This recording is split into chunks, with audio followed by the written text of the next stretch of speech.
വളരെ രസകരമായി വായിച്ചു തീർക്കാവുന്ന, എന്നാൽ ഒന്ന് കണ്ണോടിച്ചാൽ നമ്മെ ഇരുത്തി ചിന്തിപ്പിക്കുകയും ചെയ്യുന്ന ഒരു അസാധ്യ നോവലാണ് ബഷീറിന്റെ പാത്തുമ്മയുടെ ആട്. ഒരു കൂട്ടുകുടുംബത്തിലെ ദൈനംദിന സന്ദർഭങ്ങൾ നർമ്മത്തിൽ പൊതിഞ്ഞും കണ്ണുനീരിന്റെ ഉപ്പ് കലർത്തിയും ബഷീർ അനായാസം വരച്ചു കാണിച്ചിരിക്കുകയാണ് ഇവിടെ.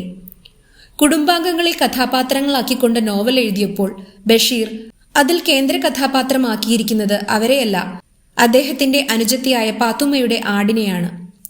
ഏറെ നാളത്തെ അലച്ചിലിനു ശേഷം ബഷീർ തന്റെ വീട്ടിൽ തിരിച്ചെത്തിയപ്പോൾ അദ്ദേഹത്തെ എതിരേറ്റത് കുടുംബാംഗങ്ങൾ മാത്രമല്ല, ചാമ്പമരം, പ്ലാവ്, ഇലിമ്പൻ പുളിമരം, കൂടാതെ സ്വതന്ത്രമായി വിഹരിക്കുന്ന പാത്തുമ്മയുടെ ആട്, ആനുമ്മയുടെ ആട്, കാക്കകൾ, കോഴികൾ, പരുന്ത്, പൂച്ച ഇവയൊക്കെ കൂടിയാണ്.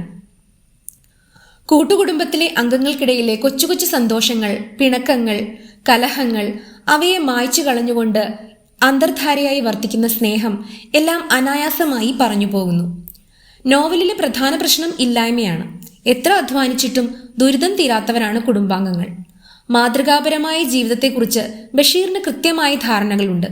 എന്നാൽ പ്രാരാബ്ധക്കാരായ കുടുംബാംഗങ്ങൾക്ക് ബഷീറിനെ പോലെ ചിന്തിക്കാൻ കഴിയുന്നില്ല. പാത്തുമ്മയ്ക്ക് വീട്ടിലെ മൂത്ത മകൾ എന്ന അധികാരമുണ്ട്. അവളുടെ ആട് വീട്ടിൽ എവിടെയും കയറി നടക്കും. ബഷീറിന്റെ അലമാരയിലെ പുസ്തകങ്ങൾ വരെ തിന്നു തീർക്കും.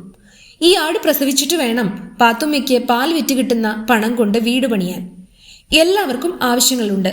കാശിനു വേണ്ടി എല്ലാവരും ബഷീറിനെ ചൂഷണം ചെയ്യാൻ ശ്രമിക്കുന്നു. ഉമ്മയാകട്ടെ എന്തു പറഞ്ഞാലും ഒടുവിൽ കാശ് ചോദിച്ചുകൊണ്ടാണ് സംഭാഷണം അവസാനിപ്പിക്കുക.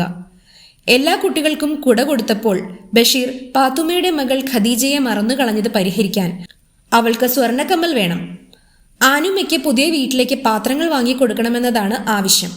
ഹനീഫയ്ക്കാണെങ്കിൽ എപ്പോഴും ഒന്നുമില്ലെന്നുള്ള ആവലാതിയാണ്. കുടുംബം നോക്കുന്നത് അബ്ദുൽ ഖാദറാണ്. വികലാംഗനായതുകൊണ്ട് എല്ലാവർക്കും അവനോട് അനുകമ്പയുണ്ടായിരുന്നു. കുറച്ചുകാലം അധ്യാപകനായും ജോലി ചെയ്തിരുന്നു. വലിയ വ്യാകരണക്കാരനുമാണ്.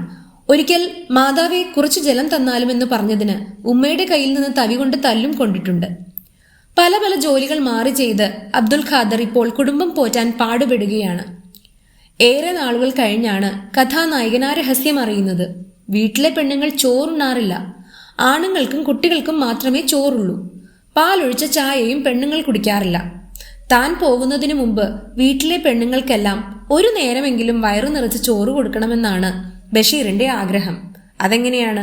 കയ്യിലുണ്ടായിരുന്നതെല്ലാം എല്ലാവരും കൂടി പിടിച്ചെടുത്തു. ശാന്തത തേടി നാട്ടിലെത്തിയ അദ്ദേഹം പ്രതികൂല സാഹചര്യങ്ങളിലാണ് ചെന്നെത്തിയിരിക്കുന്നത്. ശുണ്ഠി മൂക്കുമ്പോൾ ബഷീർ എല്ലാവരെയും വഴക്കു പറയും. എന്നാൽ തനിക്ക് കഴിയുന്നതുപോലെ എല്ലാവരെയും സഹായിക്കുന്നുമുണ്ട്. ഇങ്ങനെയിരിക്കെ പാത്തുമ്മയുടെ ആട് പ്രസവിച്ചു. പാത്തുമ്മ പാല് ചായക്കടയിൽ വിൽക്കാൻ തുടങ്ങി. വീട്ടിലുള്ളവരാവട്ടെ പാത്തുമ്മ അറിയാതെ ആടിനെ കറന്ന് പാലെടുത്ത് പാലൊഴിച്ച് ചായ കുടിക്കാൻ തുടങ്ങി. ഈ പാൽമോഷണം അറിഞ്ഞ ബഷീറിന് അത് പൊറുക്കാനായില്ല.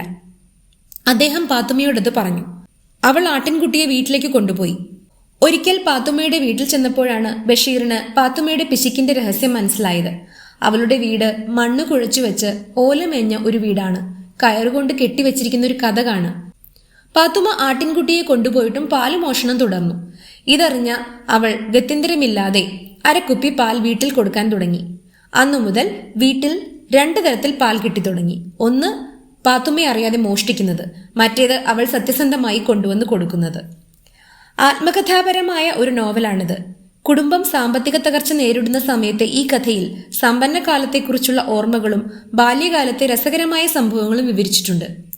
ശുദ്ധസുന്ദരമായ ഭ്രാന്തിന് ഘോരമായ ചികിത്സ നടക്കുന്നതിനിടയിലാണ് ഇത് എഴുതുന്നതെന്ന് ബഷീർ നോവലിൽ തന്നെ പറയുന്നുണ്ട്. തിരുത്തുകയോ പകർത്തി എഴുതുകയോ ചെയ്യാതെ പ്രസിദ്ധീകരിച്ച നോവലാണിത്.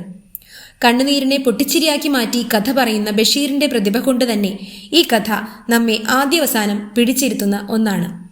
അടുത്ത ഒരു റിവ്യൂവിൽ വീണ്ടും കാണാം. Bye from Peethus world.